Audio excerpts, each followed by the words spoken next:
오늘 우리에게 주신 하나님의 말씀은 출애굽기 19장 1절로 6절까지의 말씀입니다. 출애굽기 19장 1절로 6절까지 말씀을 우리 한 절씩 교독하도록 하겠습니다. 이스라엘 자손이 애굽 땅을 떠난 지 3개월이 되던 날 그들이 시내 광야에 이르니라. 그들이 리비딤을 떠나 시내 광야에 이르러 그 광야에 장막을 치되 이스라엘이 거기 산막 위에 장막을 치니라. 모세가 하나님 앞에 올라가니 여호와께서 산에서 그를 불러 말씀하시되 너는 이같이 야곱의 집에 말하고 이스라엘 자손들에게 말하라.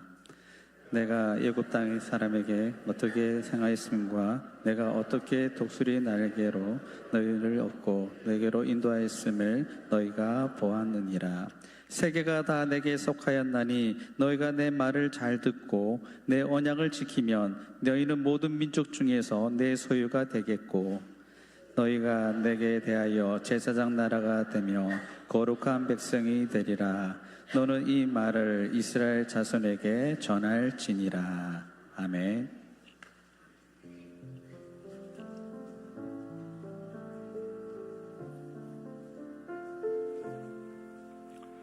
할렐루야. 오늘 주일 예배 오신 우리 모든 성도님들을 축복합니다. 잘 오셨습니다. 오늘 이 거룩한 주일에 서로를 향하여서 우리 한번 축복의 인사 나누겠습니다. 앞뒤 좌우에 계신 분들과 함께 축복합니다. 사랑합니다. 주님의 이름으로 환영합니다.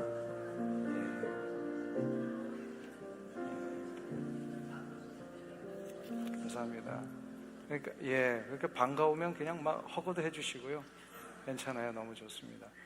오늘 할렐루야 찬양대 귀한 찬양 감사합니다. 숫자가 오늘 좀 조촐합니다. 근데 찬양은 전혀 달라지지 않고 더 놀라운 찬양으로 오늘 영광을 돌리셔서 너무 감사합니다. 어디다 피신 가신 거 아니죠? 메모리얼 연휴라 이게 좀 출타하신 분들이 많은 것 같습니다. 하여튼 건강하게 또 이 유튜브를 통하여서 예배 드리시는 분들 건강하게 잘 다녀오시기를 바랍니다. 잠깐 광고에 언급됐듯이 어나운스를 하나 해드리고 말씀을 전하겠습니다. 우리가 지금 뉴스를 통해서 이미 듣고 계신 바 지금 약간 북쪽 지역에 그 가스를 보관하고 있는 그런 공장에서 지금 위험한 상황이 발생을 해서 대피령이 내려진 상황입니다. 근데 많은 분들이 좀 너무 이렇게 패닉에 처할 필요가 없는 게 좀 이렇게 검증되지 않은 뉴스 몰아가지고 우리가 이거를 좀 잘 정리하고 팩트를 알고 가면 좋겠다라는 생각이 들어서 제가 잠깐 언급을 합니다. 어제 저녁까지 확인한 바로는 가스 유출이 있는 게 아닙니다. 모르셨죠? 그럼 뉴스에서 자꾸 이렇게 막 그 과장되게 막 나오고 그래서 가스 유출이 있는 게 아니고 그럼 그 연기가 나오는 건 뭐냐? 그게 스팀입니다. 그 탱크가 열을 받아가지고 뜨거워져서 그게 문제가 될까봐 자꾸 물을 뿌리는 겁니다.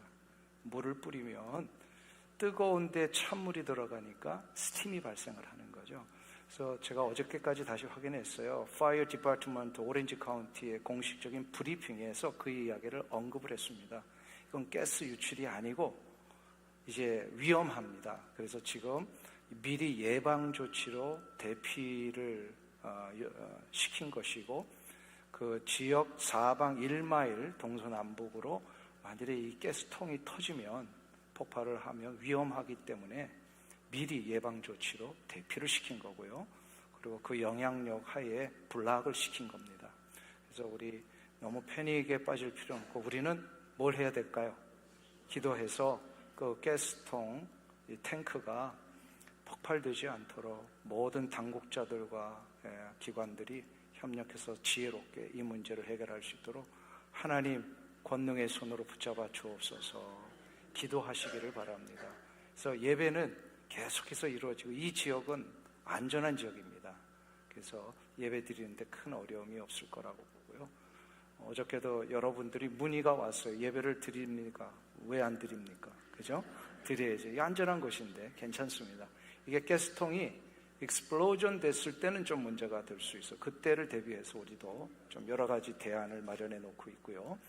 또 아울러서 지금 그 블락된 지역 안의 대피령 때문에 대피하신 여러 가정들이 계시더라고요.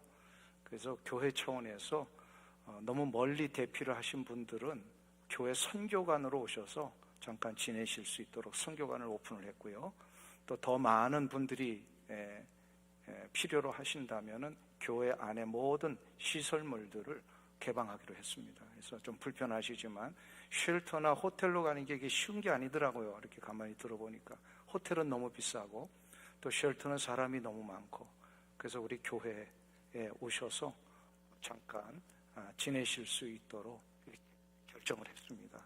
그래서 주변에 그러니까 인근 주변에 커뮤니티 이웃을 다 오픈한 건 아닙니다. 우리 교인들에 한해서. 왜냐면 감당을 못합니다. 우리 교회 시설이 인근 주변을 다 쉘터로 할 경우에는. 그래서 우리 교인들에 한해서 필요로 하신 분들은 얼마든지 오셔서 미리 연락을 주시면 우리 선교관, 지금 세 채가 선교관으로 사용되고 있습니다.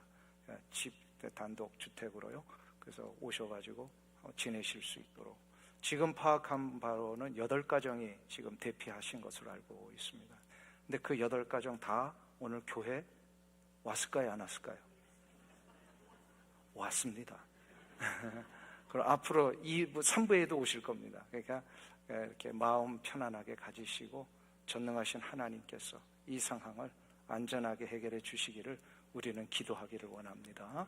그래서 이렇게 좀 옆에 계신 분들하고 인커리지 해주시고, 오늘 한 가정이 선교관에 들어오려고 신청을 하셨어요. 벌써 그냥 막 가족들이 뿔뿔이 흩어져 가지고 지금 너무 생활이 어렵다고 그러셔서 그럼 선교관으로 들어오시라고 그렇게 했습니다.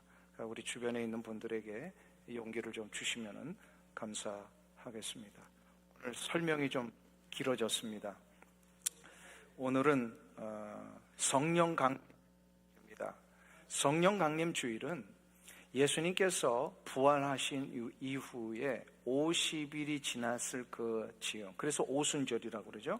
오순절 때에 예수님이 승천하시기는 한 열흘 후의 시점입니다. 그때에 하나님께서 우리의 가운데 성령님을 보내주셔서 비로소 성령의 인도하심을 따라 신약의 교회가 탄생한 겁니다. 그래서 그것을 위해서 우리는 성령 강림 주일을 부활주일 이후에 50일이 되는 이 시점에 지내게 됩니다. 이 성령 강림 주일을 지내는 가장 중요한 목적과 의도 중에 하나가 뭐냐면, 이미 2000년 전에 우리를 위하여 십자가에 달려 돌아가신 예수님의 구원의 역사, 나를 위하여 십자가에 달려 돌아가신 그 사실이 어떻게 믿어지느냐 이 말입니다. 여러분들 이거 믿어지세요? 권사님 한 분만 믿어지세요. 여러분들 예수님이 2000년 전에 나를 위하여 돌아가신 이 사실이 믿어지십니까? 근데 어떻게 그게 믿어집니까? 100년 전에 500년 전에 일어났던 우리 조선의 역사도 긴가민가 하기도 하는데 어떻게 2000년 전에 일어났던 십자가의 역사가 나를 위한 것으로 믿어집니까? 이게 바로 성령님이 역사하실 때 일어난다는 거예요. 그래서 성령님의 역사가 굉장히 중요한 거예요. 우리 신약의 교회에서는. 그래서 이 시대는 교회의 시대요 성령의 시대라고 하는 이유가 여기에 있습니다. 그래서 성령님이 우리에게 구원을 믿게 해주시고 확증해 주시고 구원받은 우리 성도를 지금도 구원받은 자답게 살도록 인도해 주시는 역사, 이게 바로 성령의 역사가 우리 가운데 임하셨기 때문에, 그 오순절 때 임하신 성령님이 지금도 우리를 인도하고 계십니다. 그래서 성령 강림주일이 굉장히 우리 신약의 교회에 개신교회 중요한 절기입니다. 이스라엘 백성들이 출애굽한 지 약 석 달이 됐을 때에 시내 광야에 도착을 합니다. 이때 하나님께서 모세를 시내산 꼭대기로 부르십니다. 부르신 이유 중에 하나가 구원의 목적을 가르쳐 주시기 위함이셨어요. 오늘 본문이 그거를 이야기를 하는데요, 5절부터 6절까지 보면요, 구원의 목적 3가지를 가르쳐 주십니다. 내가 너희들을 독수리의 날개에 업어서 이렇게 강권적으로 여기까지 구원해 내온 이유가 뭔지 아느냐? 그러면서 5절부터 6절까지 너희들을 이렇게 만들기 위하여 구원하였다. 이렇게 말씀을 하십니다. 그런데 그 세 가지의 목적 중에 오늘은 그 첫 번째만 좀 살펴보려고 해요. 그 첫 번째가 뭐냐면 5절에 나오고 있습니다. 우리 다 같이 한 목소리로 5절의 말씀을 봉독하겠습니다. 세계가 다 내게 속하였나니 너희가 내 말을 듣고 내 언약을 지키면 너희는 모든 민족 중에서 내 소유가 되겠고. 할렐루야. 한번 보세요. 여기서 하나님이 우리를 구원하신 목적을 가르쳐 주시는데 무엇을 만드시기 위해서요? 모든 민족 중에서 내 소유가 되겠고, 하나님의 소유 삼으시기 위하여. 그래서 소유가 무슨 뜻입니까? 원래 이 히브리어 원어에 보면 세굴라라고 하는 단어를 썼어요. 그건 무슨 뜻이냐면 특별한 보물이라는 뜻입니다. 옛날 고대에는 왕들이 워낙 땅도 많고 보물도 많고 여러 가지 재산도 많지만 그 중에서도 이 모든 것은 다 오픈되어 있는 보물이지만 유독 그 보물만큼은 어느 누구에게도 보여주고 싶지 않은 나만의 가장 귀중한 보물, 이거를 다 그 보물함에다가 감춰놓고 왕만 보는 보물들이 있었답니다. 이것이 실은 오늘 본문에 쓰여진 세굴라라는 단어예요. 예일 대학의 구약학 교수인 찰즈라고 하는 교수님이 계신데 이분이요 유명한 그 출애굽기 주석서를 썼어요. 이 주석에서 바로 이 본문의 이 단어를 이렇게 설명을 합니다. 세굴라라고 하는 단어를. 하나님께서는 하나님의 사랑이 향하여 계신 그 특별한 대상, 그분 자신의 보속함에 따로 둔 보물이 바로 세굴라였다. 이렇게 얘기를 합니다. 하나님께서 따로 보관하셔서 특별히 지금 귀중하게 여기시는 보물, 이게 바로 세굴라. 이 세굴라가 뭐라고요? 누구라고요? 이게 바로 이스라엘이란 뜻이고요. 이게 바로 신약의 거듭난 성도 우리들입니다. 우리는 뭐라고요? 이럴 때 히브리어 한번 써보세요. 세굴라.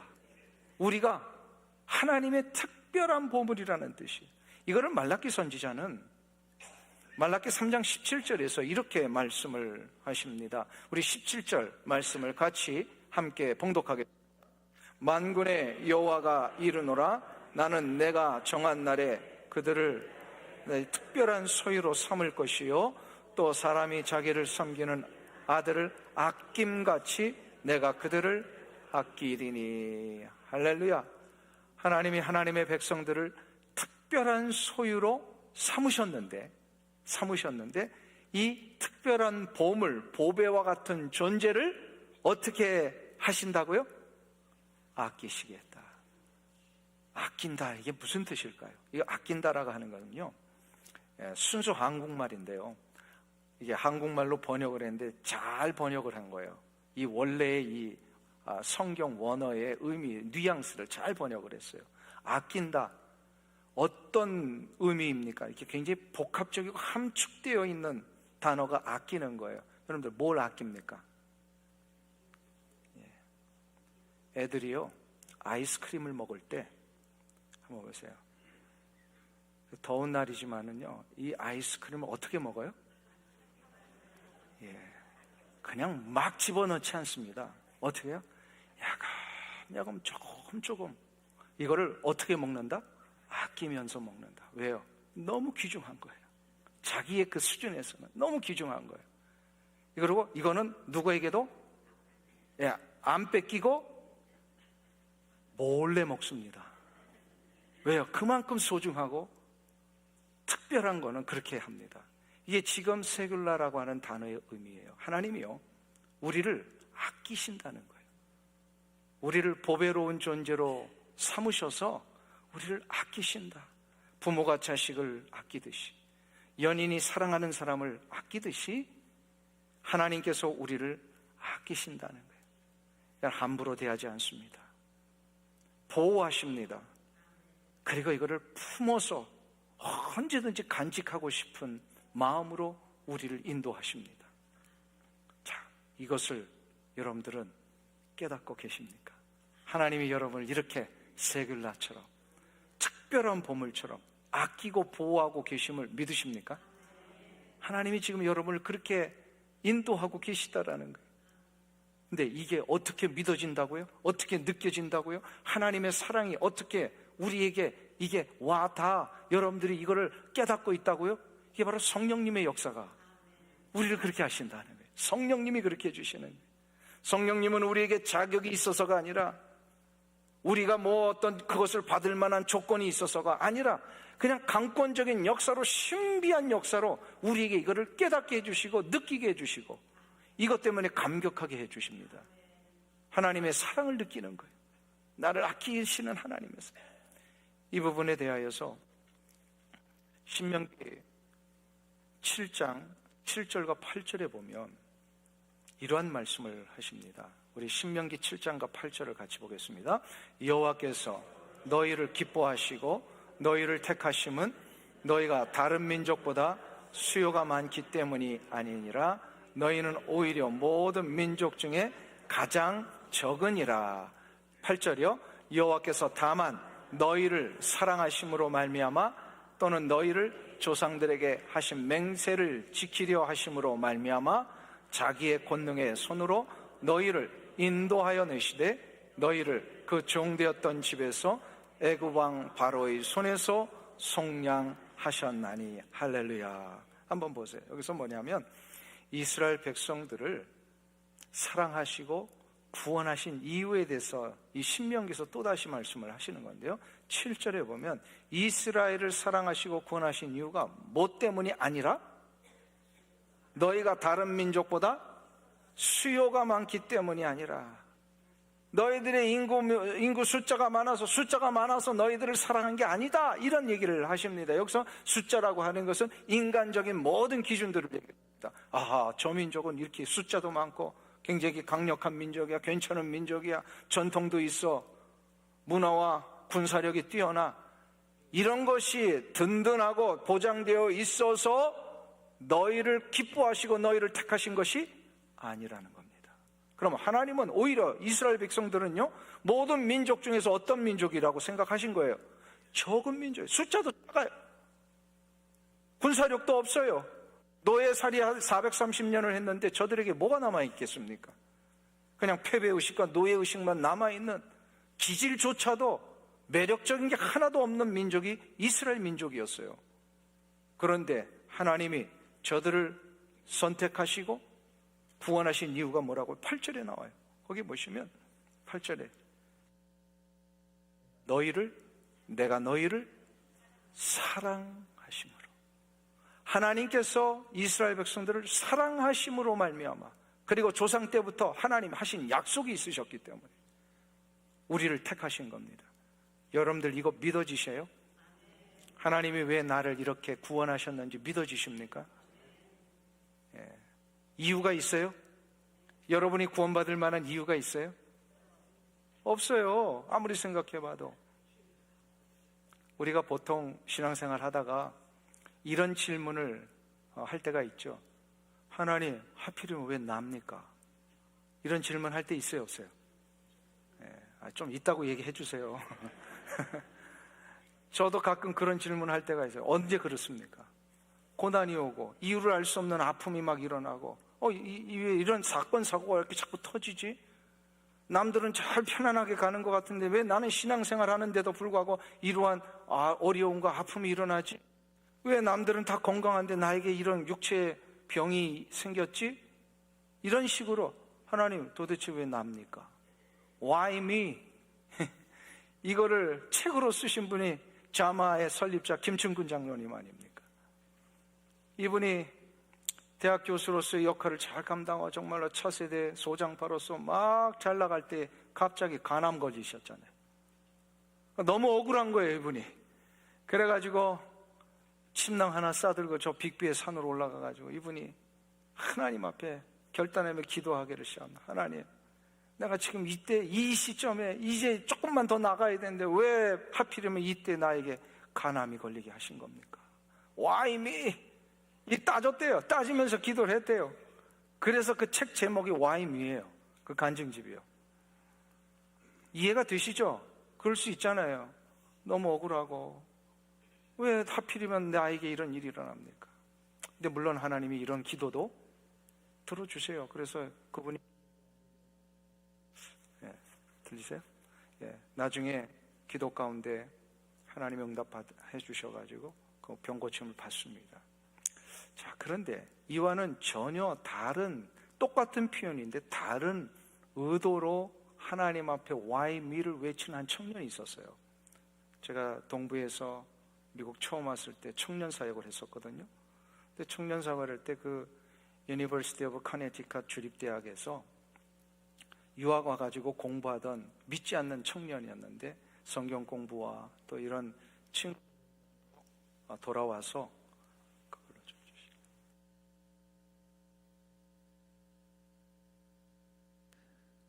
이 청년이 이거 조금 낮춰주실래요? 이 청년이 예수를 믿고 구원함을 받는 이 놀라운 본 어게인의 체험을 합니다.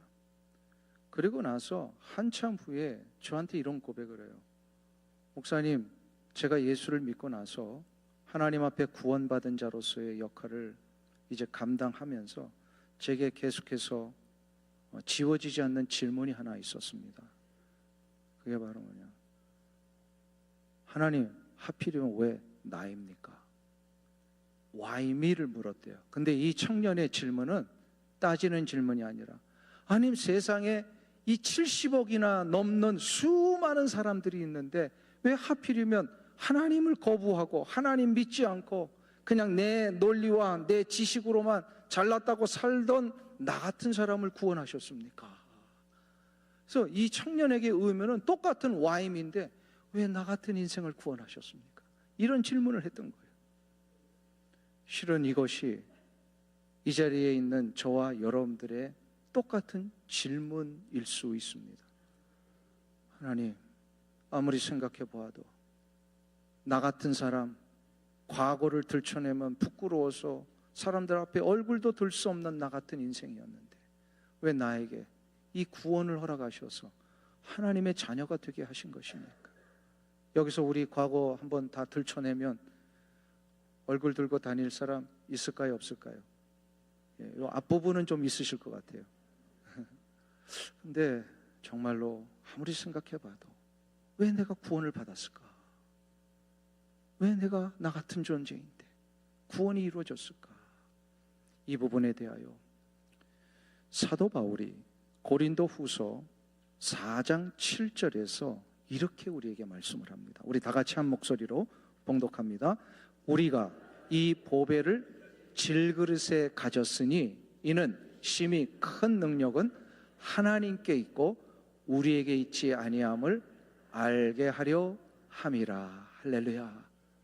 우리가 보배로운 존재가 된 이유를 말씀합니다. 우리는 원래 어떤 존재였어? 무슨 그릇? 질그릇 같은 존재. 질그릇이 뭔지 아시죠? 흙으로 그냥 거칠게 투박하게 만든 그릇, 이렇게 금도 가 있고 물도 줄줄 새고, 이게 실은 우리의 인간적인 모습입니다. 인간적으로 아무것도 내세울 게 없어요. 그런데 그 안에 뭘 가졌다고요? 보배를 가졌습니다. 이 보배가 누구이실까요? 우리 주 예수 그리스도. 나 같은 존재, 인간적으로 보면 아무것도 내세울 것 없는 존재, 세상 사람들과 대등하게 살아갈 수 있는 능력도 변변치 않은 존재, 어느 것 하나 내세울 것 없는 나 같은 존재에 누가 오셨다고요? 예수 그리스도께서 오시니까 질그릇 같은 나에게 보배이신 예수님이 오시니까 내가 보배로운 존재가 되었다라는 겁니다. 믿으세요? 그래서 우리의 자격과 우리의 능력이 아니라 예수 그리스도의 그 놀라우신 생명의 역사 때문에 우리는 보배로운 존재가 되었다는 이 사실을 여러분들 믿으신다 그랬어요? 이게 어떻게 믿어진다고요? 누가 역사하셔서? 성령님이 역사하셔서. 성령의 역사예요. 성령님은 우리의 마음을 조명하셨어요. 그래서 토저 같은 이 목사님은 이런 얘기를 하세요. 우리가 가치가 있어서 하나님이 사랑하신 게 아니라 하나님이 일방적으로 사랑하셨기 때문에 성령님을 부어주셔서 우리가 가치 있는 존재가 된 것이죠. 아멘? 가치 있는 존재이기 때문에 담아주신 게 아니고 보배를 담아주셨으니까 가치 있는 존재가 된 거예요. 할렐루야. 이거를 로마서 5장 8절은 또다시 이렇게 설명을 합니다. 우리 같이 한 목소리로 봉독합니다. 우리가 아직 죄인 되었을 때에 그리스도께서 우리를 위하여 죽으심으로 하나님께서 우리에 대한 자기의 사랑을 확증하셨느니. 하나님이 우리에 대한 사랑을 언제 하셨다고요? 우리가 언제 어떤 상태? 죄인 되었을 때, 회개하지도 않고 하나님을 믿지도 않고 하나님 앞에 나오지도 않았는데 이미 벌써 하나님은 나를 먼저 아셔서 사랑하셨습니다. 그리고 나를 위하여 예수 그리스도를 십자가에 달려 돌아가시게 하셨습니다. 2000년 전에, 내가 태어나기도 전에 예수님의 그 놀라운 십자가의 사랑을 하셔서 우리는 어떤 존재가 되었다고요? 보배로운 존재. 2000년 전에 그 일을 내가 받아들이는 자마다 성령님이 역사하셔서 믿어지게 하시는 거예요. 믿어지게. 오래전에 제가 한번 소개해드린 적이 있어요. 멕시코에서 사역하시는 정명남 선교사님 아시죠? 우리 교회 협력 선교사님. 이분은 선교사님 네 분이 다 미국 시민권자예요. 그래서 이제 선교를 하다가 가끔 이렇게 멕시코에서 미국으로 차를 타고 오시는 일들이 있었습니다. 그날도 이제 차를 몰고 멕시코 국경을 넘어서 미국 땅에 딱 들어왔는데 이 고향 땅에 들어서니까 너무 기분이 좋은 거예요. 선교사님이. 멕시코와 이 미국의 고속도로 상황이 완전히 달라지잖아요. 그 게이트 하나 사이로 넓은 게이트. 그래서 막 그 흥분이 돼가지고 이분이 너무 오버했어요. 그래서 자신도 모르게 악셀레이터를 너무 깊이 밟은 거예요. 그러니까 과속을 한 겁니다. 들어오자마자. 그러니까 과속하고 있는지도 모르고 사람 다 앞차들도 쌩쌩 달리고 있으니까. 근데 이렇게 꼭 과속할 때 어떤 일이 일어나요? 뒤에서 갑자기 번쩍번쩍 불빛이 나기를 시작을 합니다. 경찰차가 뒤에서 따라온 거예요. 큰일 났구나. 기분 좋게 들어왔는데 경찰한테 잡히게 생겼어요. 이거 티켓을 이제 받아야지. 잘못했으니까. 가슴 철렁하면서 차를 이제 갓길로 되었습니다. 근데 섰는데 놀랍게도 이 경찰차가 선교사님 차를 패스오버해서 앞차를 쫓아가고 있는 거예요. 그 앞차도 그 과속을 하고 있었던 거예요. 가만 보니까. 그래가지고 이 순간 차가 패스오버해서 앞차를 경찰차가 가는 걸 확인하고 나서 이 선교사님 가슴을 쓸어내리고 이렇게 얘기를 했답니다. 내가 앞차보다 잘한 것이 아무것도 없는데 오히려 앞차보다 더 과속을 하면 했지 덜 한 게 아닌데 왜 경찰차는 지나갔을까? 그리고 한참 후에 이렇게 고백이 나왔답니다. 이것이 바로 출애굽한 이스라엘의 유월절의 은혜구나. 이런 생각을 했답니다. 유월절은요, 뭘 잘해서 하나님이 죽음의 사자가 넘어가신 게 아닙니다. 똑같습니다. 죄는 다 똑같이 지었어요. 그런데 넘어가신 이유가 뭐예요? 사랑하시니까. 하나님의 그 사랑을 알고 바로 문설주의 어린 양의 피를 바른 자마다 패스오버 해 주셨어요. 이것이 바로 우리가 구원받은 이유입니다. 우리는 다른 사람보다 잘해서 구원받은 게 아무것도 없습니다. 어쩌면 우리가 더 큰 죄인일지 모릅니다. 그러나 하나님은 그저 우리를 긍휼히 여기셔서 그냥 패스오버 하시고 어린 양의 피로 우리를 덮으신 겁니다. 이사야 43장 4절이 바로 그것을 우리 가운데 전해주고 있습니다. 우리 같이 봉독합니다. 내가 내 눈에 보배롭고 존귀하여 내가 너를 사랑하였은즉 내가 내 대신 사람들을 내어주며 백성들이 내 생명을 대신하리니. 여기서 나는 누구입니까? 내 눈에 하실 때 이 나는 누구이세요? 하나님을 얘기를 합니다. 그러면 너는 누구입니까? 바로 하나님의 백성들, 이스라엘 백성들을 얘기를 합니다. 바로 우리 한 사람 한 사람이에요. 하나님이 우리를 어떻게 여기신다고요? 보배롭고 존귀하게. 보배롭고 존귀하게. 우리의 자체가 보배로운 존재가 되어서 그런 게 아니라 그냥 보배롭게 여기시기로 한 거예요. 아멘. 제가 한국에 갔을 때요, 아주 오래전입니다. 전철간에 그 어머니가 앞에 아기를 이렇게 포대기로 쌓아서 앞을 전철간에 의자에 앉아서 엄마가 아이를 이렇게 보고 막 웃는 거예요. 너무 이쁘니까. 그래서 아기가 얼마나 이뻐서 저러가. 그래서 제가 옆에 이렇게 싹 가서 애를 봤어요. 너무 못생겼더라고요. 내가 볼 땐 너무 못생긴 거야, 애가. 근데 그 엄마는 너무너무 사랑스럽게, 너무 이뻐하며 이 막 감격을 이기지 못하는 그런 표정으로 아이를 보고 방긋방긋 웃고 있는 거야. 아, 이거구나. 어머니에게 아이는 다른 사람이 뭐라 그래도 보배로운 존재예요. 사랑스러운 존재예요. 바로 하나님 앞에 우리가 그런 존재입니다. 세상 사람들은 나를 뭐라고 할지라도, 그리고 세상적으로 객관적으로 보면 내가 세상 사람들보다 뭐 잘한 거 별로 없어 보일지라도 하나님은 나를요, 그 기쁨을 이기지 못하시는 거예요. 나를 보시면서 그 기쁨을 이기지 못하시는 거예요. 사랑하는 성도님 여러분, 사랑에는 이유가 있어요, 없어요? 사랑에는 이유가 없습니다. 그냥 사랑스러운 거예요. 우리 이 자리에 계신 남편들이시여, 아내가 사랑스러우십니까?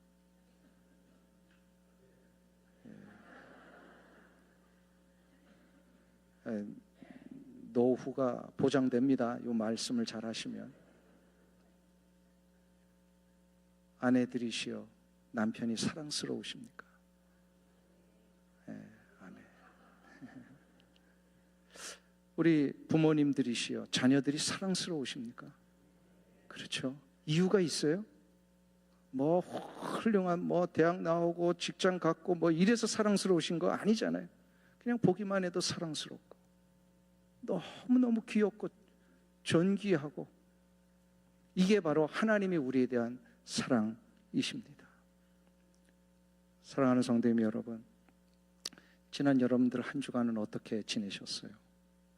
혹시 여기 치이고 저기 치이고 믿었던 관계로부터 배신당하고 이런 일 때문에 그냥 화가 나고 힘들고, 또 왜 우리는 이것이 안 될까라고 하는 안타까움 때문에 하소연하고 혹시 계십니까? 그러나 성령님은 질그릇 같은 우리 속에 끊임없이 속삭여 주십니다. 그럼에도 불구하고 너는 보배로운 존재야. 그럼에도 불구하고 너는 하나님 앞에 사랑받는 존재야. 믿으십니까? 아멘.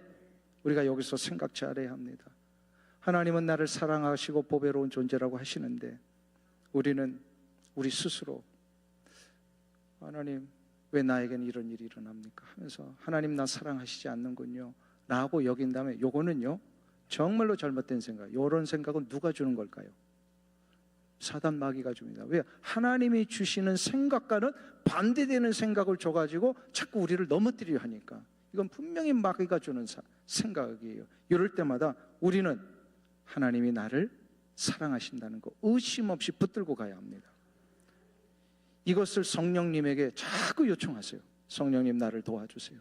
하나님 나 사랑하시는 거 잊지 않고 가게 해주세요. 자꾸 요청하세요. 이것을 성령님에게 요청하면서 우리가 해야 할 한 가지 결단이 있습니다. 성령님을 의지하면서 하나님과 교제를 해야 합니다. 교제를 해야 돼요. 남편은 아내를 사랑하고 아내는 남편을 사랑하는 게 맞다면 남편과 아내 사이에는 교제가 있습니다. 대화가 있고 사귐이 있고. 그렇죠? 예, 사랑한다 말만 하면서 일주일 내내 말도 안 하고 따로따로 논다? 이거 가정에 정말 위기가 온 거예요. 심각한 겁니다. 부모가 자녀를 사랑하고 자녀가 부모를 사랑한다고 하는데, 자녀와 부모가 전혀 만나도 대화도 않고 밥 먹었나? 자자. 이것만 하고 대화가 없다. 이거 지금 문제가 심각한 거예요. 구체적으로 자기의 일상도 얘기할 수 있어야 되고 인생의 고민도 나눌 수 있어야 돼요. 이게 교제잖아요. 우리 하나님과 우리 사이에도 이 교제가 있어야 됩니다. 근데 그 교제 중에 많은 교제가 있어요. 기도의 교제도 있고 또 신앙의 말씀의 묵상도 있고. 근데 그 중에서 가장 중요한 교제가 바로 예배의 교제입니다. 예배예요. 하나님이 우리에게 기대하시는 가장 먼저 된 이 교제가 바로 예배입니다. 성 어거스틴 아시죠? 그 성 어거스틴은요 젊은 시절 방황했던 사람이에요. 그래서 자기가 좋은 거 다 즐겨보고 방탕한 생활 하고 싶은 거 다 쾌락을 즐겼던 사람이, 그런데 그에게 문제가 뭐냐면요, 만족이 안 돼요. 평안이 안 섰어요. 그런데 그가 나중에 예수 그리스도를 만나고 본 어게인 단 다음에 진정한 평안을 누립니다. 그것을 자기의 유명한 책 고백록에서 고백록 첫 페이지에 고백을 합니다. 그게 바로 뭐냐면 이런 얘기를 해요. 주여, 당신은 우리를 당신을 향하도록 지으셨기에 우리의 마음이 당신 안에서 안식하기까지는 쉴 수가 없나이다. 우리를 어떻게 지으셨다고요? 하나님이 하나님을 향하여 늘 살도록 지어 놓으셨어요. 그래야 평안이 있고 질서가 세워져요. 그런데 이 하나님을 향하여 사는 이거 자꾸 거부하고 살면 어떻게 된다는 거예요? 쉼이 없어요. 그래서 그가 고백을 한 거예요. 우리의 마음이 당신 안에서 안식하기까지는 쉴 수가 없습니다. 우리의 영혼은 하나님 안에서 안식할 때 비로소 쉴 수가 있습니다. 우리는 하나님의 보배로운 존재로, 보석과 같은 존재로 여기셔요. 보석이 빛을 발하려면 어디에 있어야 돼요? 저 어두운 광에 있으면요, 보석은 빛나지 않습니다. 보석이 빛나려면 어디로 나와야 돼요? 밝은 빛된 곳에 있어야 영롱한 빛을 발합니다. 우리가 성령의 인도하심을 따라 예배의 자리로 나올 때에 우리 안에 계신 성령님의 광채가 세상을 향하여 빛을 비추게 해줄 수가 있습니다. 사랑하는 성도님 여러분, 우리는 하나님의 보배로운 존재입니다. 믿으십니까? 성령 강림 주일에 우리가 가져야 할 확신이 바로 이겁니다. 성령님은 나에게 날마다 이거를 가르쳐주고 계십니다. 믿으세요? 이 예배의 자리에 나오는 자마다 상처난 질그릇 같은 나의 존재가 성령의 빛 가운데 다시금 생명의 역사를 바라는 존재로 바뀌게 될 것입니다. 날마다 예배의 자리를 지키시고 날마다 그 주님의 놀라운 생명의 빛을 반사하여 여러분의 가정에서, 일터에서, 인생의 길에 하나님의 그 놀라운 빛을 바라며 사시는 여러분들 되시길 주의 이름으로 축원합니다. 기도하겠습니다. 자비하신 아버지 하나님, 은혜와 사랑을 감사합니다.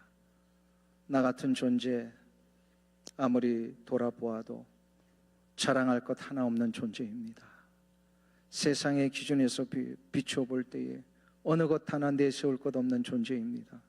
그런데도 불구하고 하나님은 나를 그 무엇과도 바꿀 수 없는 보배로 여기시고 존귀하게 여기시신 이 하나님의 은혜를 인하여 감사와 찬송과 영광을 올려드립니다.